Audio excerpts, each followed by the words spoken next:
Okay students, last lab में हम लोगों ने जस्ट देखा था, इंट्रोडक्शन देखा था कि हमने किस तरीके से 10 वोल्ट का सोर्स, दो रेजिस्टेंस ऐड की थी और हमने मल्टीमीटर लगाकर हम लोगों ने उसके अक्रॉस वोल्टेजेस फाइंड किए थे। अब अगर हम लोगों ने करंट फाइंड आउट करने हैं तो उसके लिए हम करेंगे क्या। एक तो मेथड ये है कि आप कैलकुलेशन कर सकते हैं।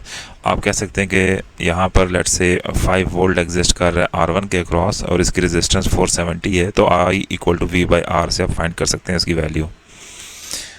इस नेगेटिव पर फोकस ना करना, क्योंकि मैंने मल्टीमीटर ऑपोजिट लगा दिया है। ये मल्टीमीटर नेगेटिव टर्मिनल इसका ग्राउंड की तरफ होना चाहिए था, पॉजिटिव इसका पॉजिटिव वोल्टेज की तरफ होना चाहिए था। तो बहरहाल आप इसको पॉजिटिव 5 वोल्ट और इसको पॉजिटिव 5 वोल्ट ही समझें, जो बेसिकली 10 वोल्ट टोटल सोर्स में से आ रहे हैं। अब हम करंट फाइंड आउट करना चाहते हैं, तो करंट फाइंड आउट करने के लिए हम करेंगे क्या। चूँकि हमें पता है कि सीरीज़ का सर्किट है, तो सीरीज़ के सर्किट के लिए हम लोग करते क्या है कि हम सर्किट को ब्रेक करते हैं एंड देन वहाँ पर हम लोग मल्टीमीटर ऐड कर देते हैं। तो मैं अब इसको स्टॉप करके इसमें एक मल्टीमीटर और ऐड करूँगा ताकि हम लोग इसके क्रॉस का करंट फाइंड आउट कर सकें। तो इसको मुझे डिलीट करनी पड़ेगी एक वायर बीच में से। इसके पॉजिटिव टर्मिनल लगा दिया मैंने, एक R1 के एक साथ, R2 के साथ क्रॉस लगा दिया मैंने दूसरा टर्मिनल। और इसकी जो मैंने रीडिंग लेनी, अब हमने लेनी करंट के अंदर, तो करंट की यूनिट होती है एम्पेयर, तो मैंने इसको A के ऊपर रख दिया। अब हम प्ले करते हैं तो तकरीबन ये 1 किलो ओम की रेजिस्टेंस है अंदर और 10 वोल्ट है, तो हमारे पास अप्रॉक्सीमेटली 10 मिली एम्पेयर ही करंट आना चाहिए था। I equal to V/R। V 10 था, 10 डिवाइड बाई 1 किलो, सो ये इक्वल होगा तकरीबन 10 मिली एम्पेयर करंट के। सो करंट आप लोग इस तरीके से फाइंड आउट कर सकते हो। वोल्टेज आप लोगों ने ऑलरेडी फाइंड कर लिए हैं। अब एक दो छोटी सी और चीज़ें, जो टिप्स हैं, जो प्रो टिप्स आप समझें इनको, वो ये कि आप यहाँ पर डायरेक्ट प्रोब्स ऐड कर सकते हैं। ये मेजरमेंट प्रोब्स हैं। ये आप सबसे बेहतर है कि आप डायनामिक प्रोब लगा लें और इसको कहीं पे भी आप सेट कर दें। लेट्स से मैं इस पॉइंट पर सेट कर देता हूँ। अब ये इसकी वोल्टेज वैल्यू, आपने जस्ट वोल्टेज वैल्यू में फोकस करना है, पीक टू पीक RMS को छोड़ देना है। या VDC देख लें, I देखना है, इसको आप ऊपर नीचे भी कर सकते हैं। I देखना है, इसमें IDC वैल्यू देखनी है, या फिर आपने बस ये दो चीज़ें फ़िलहाल इंपॉर्टेंट हमारे लिए, बाकी चीज़ें हम बाद में देखते रहेंगे। मैंने को लेफ्ट थोड़ा सा खुला कर दूं ताकि चीज़ें क्लियर हो जाएं हमें, और इस स्पैम को भी मैं थोड़ा सा यहाँ से रिमूव कर दूं। ओके, अब हम इसको प्ले करते हैं। वोल्टेज तो इस पॉइंट के ऊपर हमें पता है कि 0 वोल्ट ही आ रहा होगा क्योंकि ग्राउंड से कनेक्टेड है, लेकिन करंट हमारे पास 10.6 मिली एम्पेयर आ रहा है, जो हमने ऊपर ही फाइंड आउट किया है। सो बजाय हम मल्टीमीटर मल्टी टाइम यूज़ करें, हम लोग ये कर सकते हैं कि हम लोग ये प्रोब्स रन टाइम पे भी, अच्छी बात है कि रन टाइम पे भी आप कनेक्ट कर सकते हैं। मैं यहाँ पे लगा लेता हूँ, तो यहाँ पर मेरे पास क्या वोल्टेज आ रहा होगा, क्योंकि मैं सोर्स के साथ लगाने जा रहा हूँ तो मुझे पता है यहाँ पे 10 वोल्ट आ रहे होंगे और करंट तो वही आ रहा होगा हमारे पास जो कि 10.6 है। एंड देन इसके क्रॉस भी वोल्टेज फाइंड आउट कर लेते हैं क्योंकि ये दूसरा पॉइंट है हमारे पास। और मैं इसको एक दफ़ा स्टॉप करके प्ले करूँगा तो फिर इसकी रीडिंग हमारे पास आना प्रॉपर स्टार्ट हो जाएगी। अभी चूँकि हमारे पास करंट की वैल्यू आ नहीं रही, अगर आप देखो तो मैं इसको स्टॉप कर रहा हूँ एंड देन दोबारा प्ले करने जा रहा हूँ। तो करंट आप देखो 10.6, करंट यहाँ पे 10.6, करंट यहाँ पे 10.6 है। करंट हर पॉइंट पे हमारे पास सेम आ रहा है। प्रोब के ऊपर ये ग्रीन सा एरो आ रहा होता है। वोल्टेज चूँकि सोर्स के साथ कनेक्टेड था, ये directly with respect to ground measure कर रहा है। तो विद रिस्पेक्ट टू ग्राउंड इस पॉइंट के ऊपर जो ग्रीन पॉइंट है, विद रिस्पेक्ट टू ग्राउंड यहाँ पर 10 वोल्ट्स हैं।